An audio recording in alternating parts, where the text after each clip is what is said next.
Persecution should not surprise us. और ये सताव हमें चकित नहीं करना चाहिए। Persecution should not surprise us. सताव हमें चकित नहीं करना चाहिए। Actually, persecution is told by Jesus that it is a mandatory. क्योंकि प्रभु यीशु मसीह के द्वारा ये बताया गया कि सताव तो बहुत जरूरी है। It is a mandatory for the disciples. और चेलों के लिए ये लाजमी है।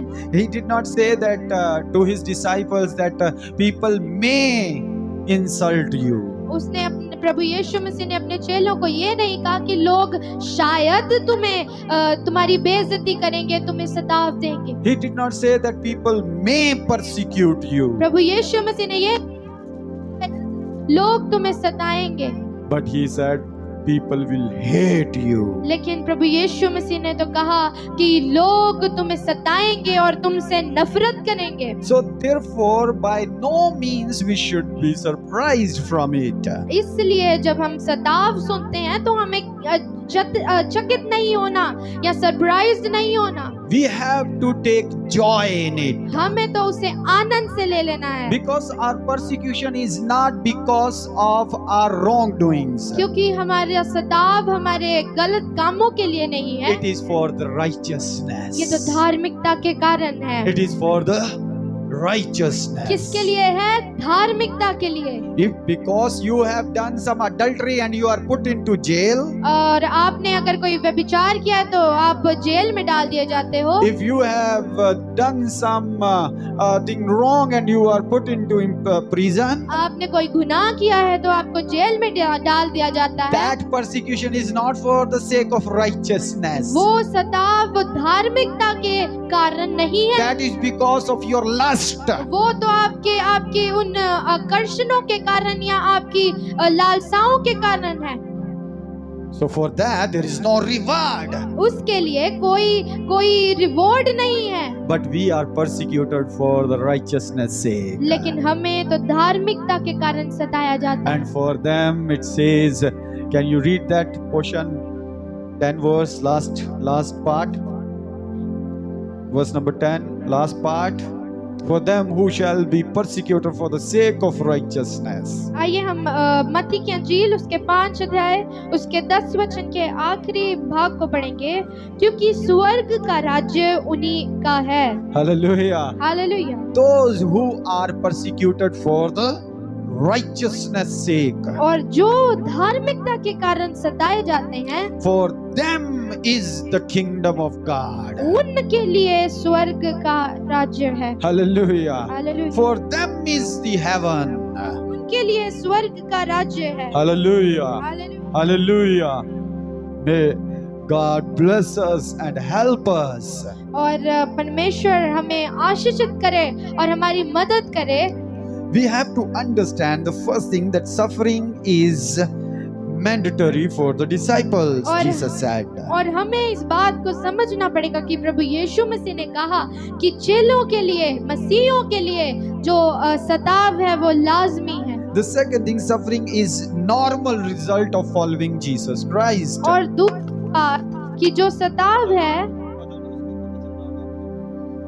सताव है वो मसीहियों के लिए एक आम बात है।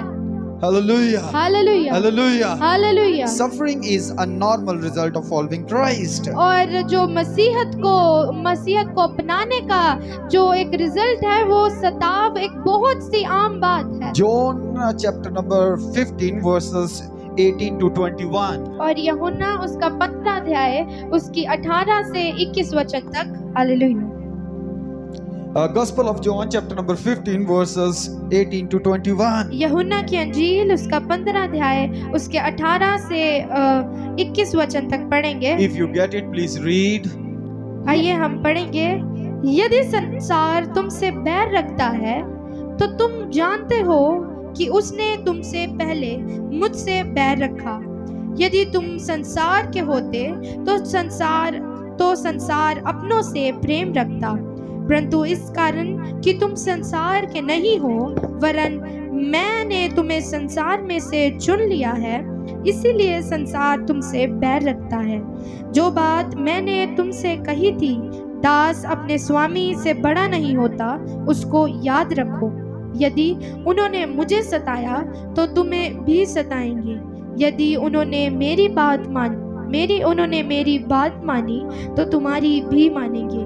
परंतु ये सब कुछ वह मेरे नाम के कारण तुम्हारे साथ करेंगे, क्योंकि वह मेरे भेजने वाले को नहीं जानते। Verse number 21, once again we will read. और आइए हम 21वें वचन को एक बार फिर से But पढ़ेंगे। all these things they will do to you on account of my name. परंतु ये सब कुछ वह मेरे नाम के कारण तुम्हारे साथ करेंगे। They will persecute you because of my name. वह तुम्हें सताएंगे मेरे नाम के कारण, Because you are associated with me, they will persecute you. क्योंकि तुम मुझसे जुड़े हुए हो, इसलिए वह तुम्हें सताएंगे। Because they have persecuted me without cause, they will persecute you also without cause. क्योंकि उन्होंने मुझे बिना किसी गलती के सताया, इसलिए वह तुम्हें भी बिना वजह सताएंगे। Because you are following me, therefore they have hated me, they will hate you too. क्योंकि तुम मेरे पीछे हो, तुम मुझे फॉलो करते हो,